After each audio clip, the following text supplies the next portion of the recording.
ফ্যাসিবাদ বিরোধী সব দলের উদ্দেশ্যে হাসনাতের বার্তা। আমার দেশ অনলাইন প্রকাশ 23শে মে 2টা 55।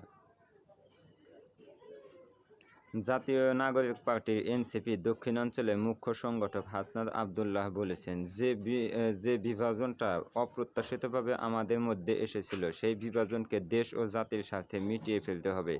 এ দেশের স্বাধীনতা, সার্বভৌমত্ব রক্ষার জন্য এবং পতিত ফ্যাসিবাদের নগ্ন দেশবিরোধী ষড়যন্ত্র থেকে মুক্তির জন্য আমাদের ঐক্যবদ্ধ থাকতে হবে।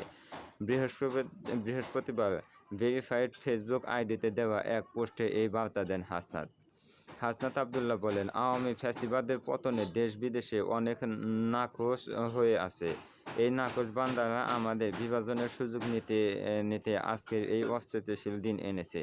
আমরা সবাই এক হয়েছিলাম বলে দীর্ঘ 1.5 যুগের শক্তিশালী ফ্যাসিবাদকে তছনছ করতে পেরেছিলাম। আমরা খণ্ড-বিখণ্ড হলে পতিত ফ্যাসিবাদ ও তার দেশি-বিদেশি দোসররা আমাদের তছনছ করার হীন পায়তারা করবে। দেশ ও জাতির প্রতি দয়া এবং দরদ আছে বলেই আমরা এক হয়ে ফ্যাসিবাদের বিরুদ্ধে লড়েছিলাম। দেশ ও জাতির জন্যই এবার আমাদের এক হয়ে আমাদের স্বদেশকে বিনির্মাণ করতে হবে। কোনো ব্যক্তি বা গোষ্ঠীর স্বার্থের জন্য এই ঐক্য নয়, বরং আমাদের দেশের জন্য আমাদের ঐক্যবদ্ধ থাকার কোনো বিকল্প নেই।